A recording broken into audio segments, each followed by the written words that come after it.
What's up everyone, Joe Carroll here on the Produce Like a Pro channel, and today we have the IK Multimedia iLOUD MTM MK2s. Now I haven't done a speaker video before, so this is going to be interesting, but let's just talk about the product just for a minute. So this is a product, Warren has actually heard of them, he talked to me about it, and the whole idea is they radically outperform their size and cost. They're very flexible with various room tunings and some different settings built right in. So that said, I'm anxious to hear it for myself. So we have two 3.5-inch custom composite woofers for fast transient response, which makes sense because it's a small cone, with bass extension up to 40 hertz, which is that's impressive. I'm going to have to hear that before I almost believe it. 40 hertz, that's way down there for a speaker this size. We have in the middle of the two woofers, we have a 1-inch back chamber loaded tweeter. They are linear phase response coherent for a natural sound, transparent sound. We have a cabinet that is designed for reduced acoustical reflections. It comes with a mount for different types of adjustments, so you can mount them horizontal or vertical. The cabinet is specifically designed to reduce acoustical reflections. So that said, again, they're going to be very small, so their appeal seems to be for a lot of us. We use two sets of speakers, so we'll have our big Focals, Adams, IK Multimedias, Calis, whatever the case may be, with larger, maybe 8-inch subwoofers or 9-inch or whatever the case may be. That said, a lot of us like to use a second set that's smaller, that has a little less bottom end and bright top end, which you can tune these. You can reduce some top end, bottom end, add, whatever the case may be. So this could be a secondary set of monitors. In fact, I think I saw Tom Lord Alge actually using these as a secondary set recently, which is, if he's using them, that says a lot. Not all of us are headphone people. Some of us love working on headphones and some of us absolutely hate it. So because they are so small, but yet supposedly full range, they're very good for people that's going to be looking for working on the go. So you could take these to be working in a hotel room, because the built-in room correction, you can take them from room to room, and they should be able to, find a medium happy spot where they're fairly transparent in their environment, so you can get repeated results from room to room as you travel. As well, I've actually heard of people using these in very small portable Atmos rigs, or as just overheads in the Atmos rig with larger speakers down below. So I think there's a variety of uses for them. So I think until we unbox it and hear them, though, that's about all we can say, right? So let's take them out of the package. All right, here we go. That's the size right up against my body, as you can see. So these are 3.5-inch woofers. Here on the back, we have our USB connection, we have our ARC room correction mic input, we have our combo jack, so we can do 1/4-inch or XLR, I like that. Our volume knob, we can cut, or we can also do an active boost of up to 6 dB.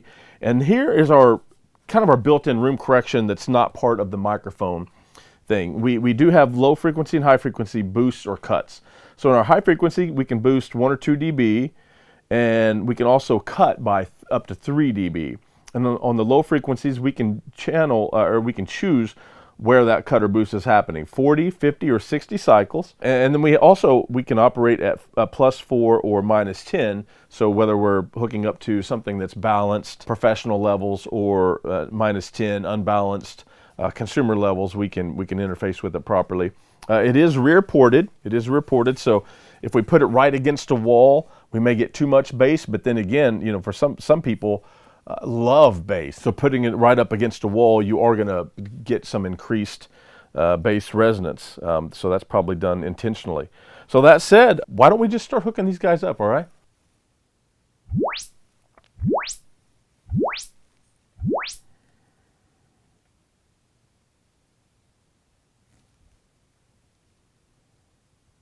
All right, so I had a failed attempt at calibration, and I read through the instructions, and it said, to try to be sure your environment is as quiet as possible. And on this side of the room, my Pro Tools interface, as well as some cooling fans, were running close to the speaker.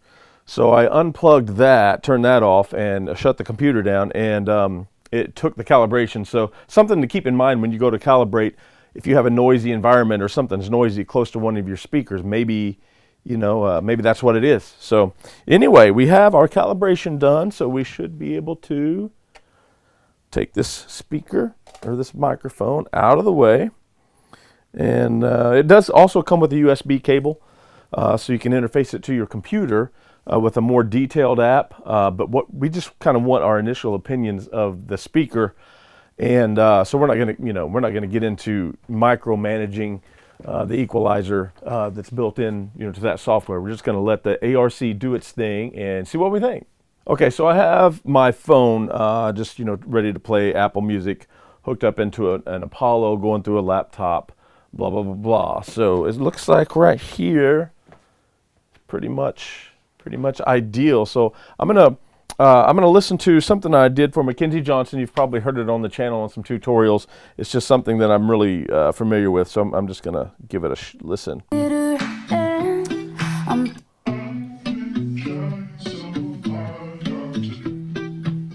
I sit here waiting with bated breath, digging my own grave. You left me for dead.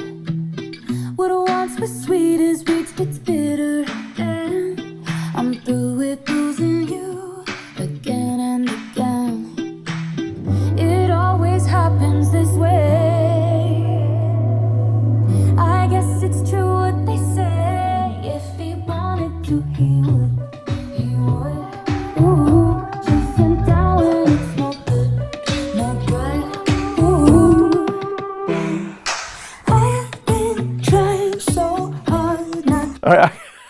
I literally can't believe that much sound is coming out of these speakers.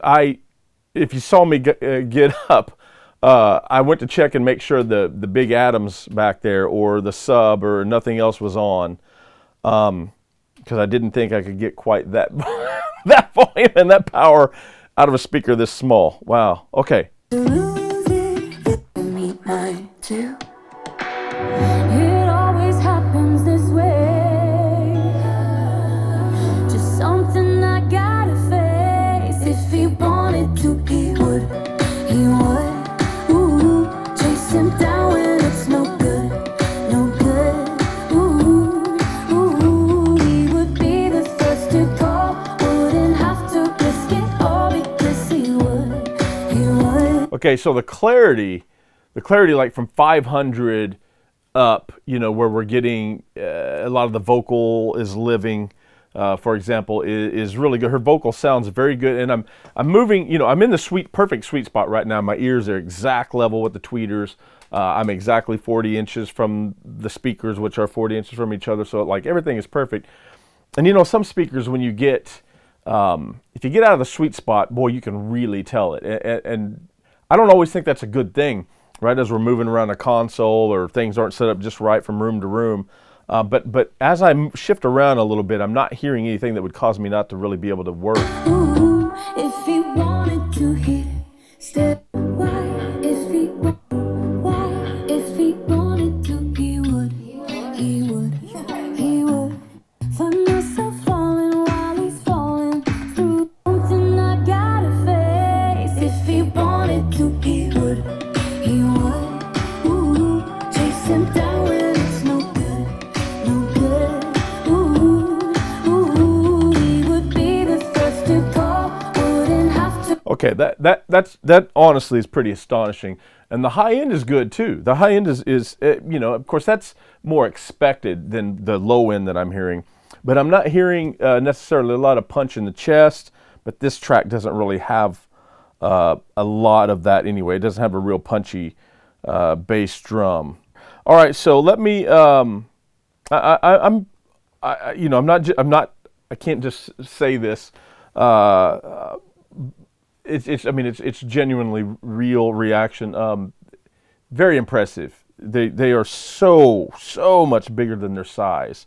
I mean, do they have the bottom end chest thump that my big Adams back here have? No, but those Adams have 9-inch subs in them. So it's you know, it's to be expected. I'm going to bring up a pop track that I mixed just because of the separation that I know that it has, the detail on the top end as well as the punch on the bottom end. I just kind of want to, and really the vocal, the effects. So I kind of want to hear the space on this first verse around her vocal.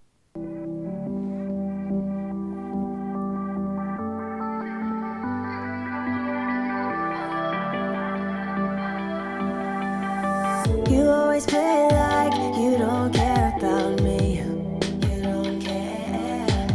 Like I'm the one who's running around for free.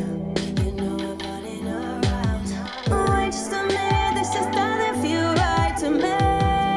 You know it doesn't feel right. I need to take a step and get back to a place where I believe. I've made up my mind. I am ever. If you pull me in, I'm gonna keep you out. I'm gonna let free, can't stop me now. If you pull me in, I'm gonna keep you out. I'm gonna let free, can't no one slow down. If you pull me in, I'm gonna keep you out. I wanna let free, can't without any doubt. If you pull me in, I'm gonna. The imaging is really good too. So what I listened to that song because in the verses there's space around her lead. Her lead has kind of got some air on the top of it, and of course she's mono. I don't have any kind of double or anything going right there. But there's a lot of answers and modern, you know, that modern pop thing with the background vocals. There's lots of ad libs and answers and things that are in stereo that are not quite as shiny, a little grit on them, and a little more ambience. And I wanted to hear how different, you know, the personality and the as well as the width from a speaker that I'm actually this close to, and it's fantastic. I mean, I think these are really, really great. And there again, there's on the back we have some, I have the ARC on, so I haven't heard them flat. So I've just heard them kind of you know, correcting what is maybe wrong in this listening environment, but they're doing a fantastic job of it. In fact, why don't I do that real quick? Let's just listen to him flat there, Max. Max is my cameraman today. Everyone say hello to Max. So I'm going to go to flat just so I can kind of see how much different they are. And I like just being able to switch between the two real quick. I actually enjoy that. So let's see.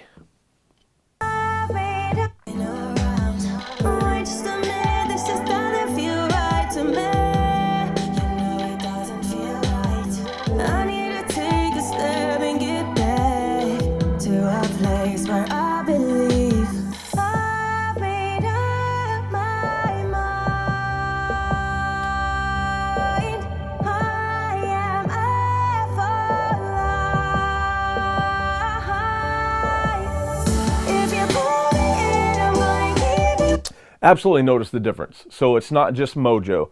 What I'm hearing in the flat position, and you know, this is going to change depending on the room that you're in and where the speakers are located in the room. It's a little more mid-forward, and especially in the pre-chorus of this song, there's a real sub-bass thing. There's a synth bass that's swimming around in the background, and it was tight. And the note was very defined when I was in ARC. Like I mean, I could hear the, you know, I could hear that pitch clear as day.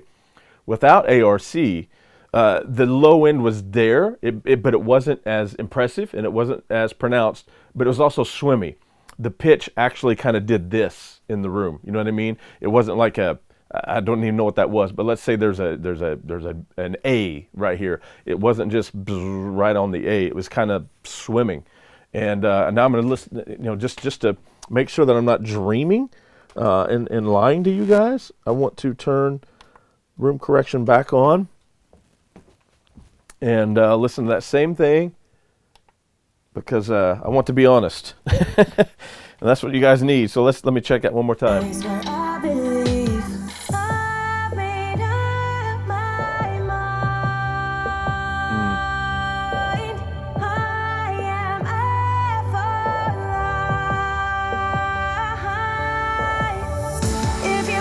Yeah, it's significant. I mean, it's very noticeable.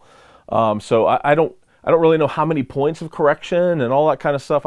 And to be honest, I'm not the kind of guy that obsesses over that kind of stuff and even wants to know what room correction is doing. If I saw, if I was looking at a graph, I would probably be scared. And I don't want to be scared of my room or my speakers, I just want to get in there, know what I know about the song or, my space or the speakers, whatever the case may be, and just work. I don't want to think about, oh man, I've got a 6 dB spike of Q of this at 800 cycles. Like I don't care about that stuff. I don't want to know. I just want to work and be comfortable. And if I was traveling around with these, hearing the difference that the ARC made, I think I could be confident in doing that, going to a hotel and just kind of picking up where I left off, if I'm the kind of guy that doesn't like to work in headphones. So anyway, I'm very impressed. I can really see, again, I know a guy who set up a small mobile Atmos version of these, and I was thinking he was a little nuts for I'm like, gosh, are you, for a speaker that size, like if you're going to put that kind of time and money into an Atmos rig, wouldn't you want to do something a little more big and impressive? But I can see in a small enough room how these, even in an Atmos array, could fill it up impressively in a small room, which a lot of you guys have. So anyway, bravo, IK Multimedia, well done. I think these are really cool and something that a lot of people could be very interested in. So guys, thanks for watching.